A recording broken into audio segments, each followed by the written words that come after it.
হয় আজি এটা গুৰুত্বপূৰ্ণ ষ্টেটমেণ্ট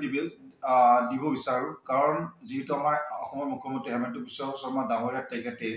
কাৰণ 6টা জনগোষ্ঠী লৈ পেলাই জল্পনা কল্পনা ইয়াৰ আমাৰ মাজত এক্সিষ্টিং থকা ট্ৰাইবেল সকলৰ লগত আৰু যিটো 6টা জনগোষ্ঠী তেওঁলোকে বিচাৰি আছে হয়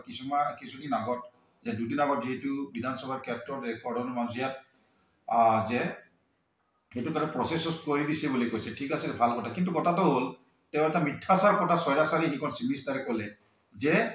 এক্সিষ্টিং থকা যিমানবোৰ 14টা জনগোষ্ঠী তেখেতসকলক কোনো প্ৰব্লেম নহয় যে এইটো এছটিৰ ক্ষেত্ৰত দেই সেইটো ক'লে আৰু তাৰপিছত আটাইতকৈ দুৰ্ভাগ্যজনক তেওঁ যিটো নন অবজেকশ্যন চাৰ্টিফিকেট NOC লৈ পেলাই তেওঁ মানে মিথ্যাচাৰ এইটো 6টা তেখেতে মানে মন্তব্য দিছিলে আৰু এটা মই তাৰ ওপৰত তথ্য দিব বিচাৰোঁ কাৰণ তেওঁ ভালকৈ সেইটো গুৰুত্বপূৰ্ণ সেই আমাৰ মাজত যিটো তেওঁ কাজিয়া জেং লগাবলৈ চেষ্টা কৰিছে অতি শীঘ্ৰে তেখেতক চিফ মিনিষ্টাৰ হেমন্ত বিশ্ব শৰ্মাক মই কওঁ আপুনি যদি সেইখন ভালকৈ সিদ্ধান্ত কৰিব নাজানে তেতিয়াহ'লে প্ৰত্যাগ কৰি দিয়ক এইটো আমি আহ্বান কৰোঁ আপোনাক আপুনি সেইটো আমাক যিটো ট্ৰাইবেল মানুহ জনগোষ্ঠীক আপুনি সেইটো মূৰ্খ বনাব নালাগে চবেই গম পায় আজিকালি সংবিধান ইয়াত থট্ট চিধা এটা লিখা আছে ইয়াত আপোনাক মই সংবিধান দেখাই আছোঁ দেই ইয়াত তাতে চোৱা হা ইয়াত তেখেতে কৈছিলে যে এক্সিষ্টিং থকাৰ কোনো অসুবিধা নাই আৰু সেইটো কথা কোৱা নাই তেওঁ কৈছে এটা যোনে মানে ST বিচাৰি আছে তেওঁলোকে STও যদি পায় ইয়াত এক্সিষ্টিং থকা কোনো প্ৰব্লেম নহ'ব আৰু যিমানখিনি কাৰ্বি আংলং ডিমা হাছাও BTDৰ ক্ষেত্ৰত এই ডিমা হাছাও আৰু কাৰ্বি আংলং এটা ছেভ হ'ব বুলি এনে মিছাইটো কৈ দিছে এইটো মিথ্যাচাৰিতাও ইয়াত অলৰেডি লিখা আছে কোনো এনেকুৱা এটা ষ্টেটত যদি কোনোবা সংবিধানে কোৱা আছে এটা ষ্টেটত যদি কোনোবা মানুহ যদি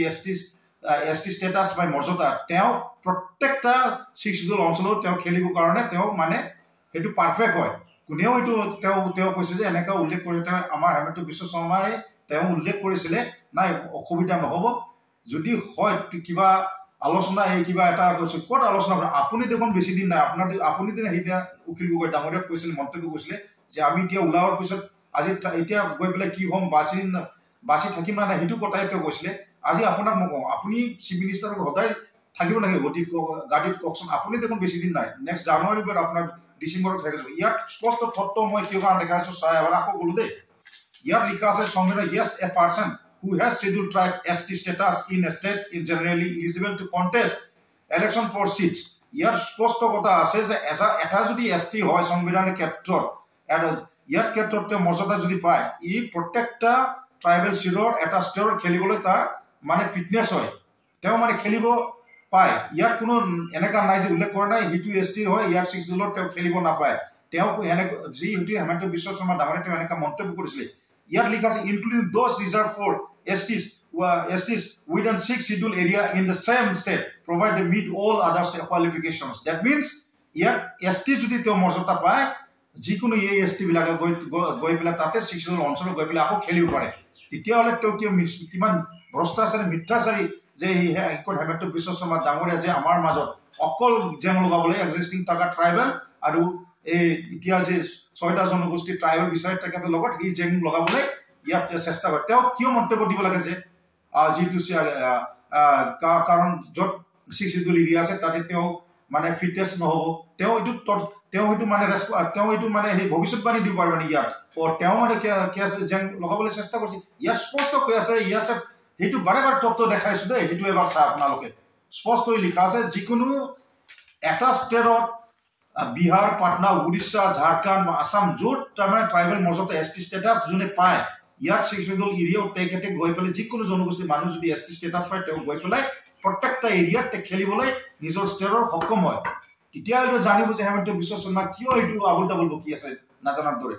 তেওঁ মানে বিচাৰিছে আমি গোটেই মাকা যোনে এক্সিষ্টিং ট্ৰাইবেল থাকিলে জনগোষ্ঠীবিলাক চব য'ত আমাৰ কওঁ সেইটো কিন্তু স্পষ্টবাদী মই কওঁ তেওঁ যদি এইটো আবুল তাবুল বকি থাকে এইটো আমি কি সহ্য হ'ব নোৱাৰোঁ তেওঁ হেমন্ত বিশ্ব শৰ্মা পগলা হয় নেকি তেওঁ এইবিলাক যে কৈ আছে যে জানি বুজি যে এক্সিষ্টিং থকা কোনো প্ৰব্লেম নহয় আপুনি কেনেকৈ গেৰাণ্টি দিব পাৰিলে যিটো আপুনি এতিয়া কৰজন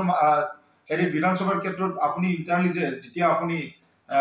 কৈছিলে উকিল গগৈ যেতিয়া সুধিছিলে প্ৰশ্ন আপুনি যে ক'লে মই এতিয়া গৈ পেলাই বাহিৰত কি হ'ম বাচিন্দা নাচাই কোনো গেৰাণ্টি ভৱিষ্যত দিব নোৱাৰে তেতিয়াহ'লে মই আপোনালোকক আজি এইটো প্ৰশ্ন চিধা সোধোঁ আপুনি ভৱিষ্যত দিব পাৰিব যে ST যে প্ৰব্লেম নহ'ব বুলি এক্সিষ্টিং থকাৰ টাকাৰ লগত সেইটো নতুন এছ টি যদি পায় মৰ্যাদা তেতিয়া তেওঁলোকৰ কোনো ক্লেছিং নহয় বুলি আপুনি ক'ব পাৰে ইয়াৰ স্পষ্ট হৈছে গোটেইখিনি যিমান পুৰণা বৰ এছ টি আছে এই ইয়াৰ জেগাত গোটেইখিনি খেলিব পাৰে যদি এছ টি মৰ্যাদা পায় সেইটোৰ কাৰণে মই এটা তেওঁক স্পষ্টবাদী তেওঁক মই এটা মন্তব্য দিব বিচাৰোঁ আপুনি কাইণ্ডলি এইবিলাক ৰাজনীতি কৰাটো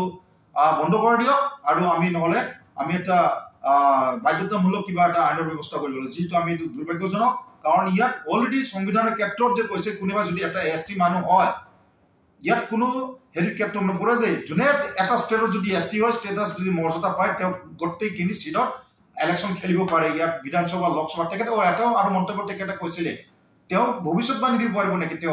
তেওঁ যে কৈছিলে এটা কথা হয় কোকৰাঝাৰ যিটো লোকসভাৰ ক্ষেত্ৰত সেইটো ইয়াৰ ক্ষেত্ৰত ছেভ হয় তাৰপিছত আপোনাৰ কাৰ্বি আংলঙৰ যোনটো আপোনাৰ এম পি চিত সেইকোনো ছেভ হয় তেওঁ কেনেকৈ ক'ব পাৰিলে ছেভ বুলি তেওঁ ভৱিষ্যত দিব পাৰিব নিজেও যদি সেইদিনা ভৱিষ্যতবাণী দিব নোৱাৰে ক'লে তেওঁ 5 বছৰ আকৌ চিফ মিনিষ্টাৰ নিজকে আহিব ভাবিছিল তেওঁতো দেখোন এই যে আপোনাৰ আমি যেনেকুৱা শুনি পাইছোঁ তেওঁ দেখোন আপোনাৰ ডিচেম্বৰ জানুৱাৰী তেওঁ মানে প্ৰত্যাগ দিব লাগিব যেন লাগি আছে তেতিয়ালৈ তেওঁ কেনেকৈ সেইবোৰ তেওঁ তুলংগা মন্তব্য দি পেলাই আমাৰ মনত যেন কাজিব লগাবলৈ চেষ্টা কৰিছে গতিকে আমি স্পষ্টবাদী এই আপুনি এনেকুৱা মন্তব্য দিয়াৰ পিছত গুৰুত্ব থাকক সেইটো মই আপোনাক আহ্বান কৰোঁ নমস্কাৰ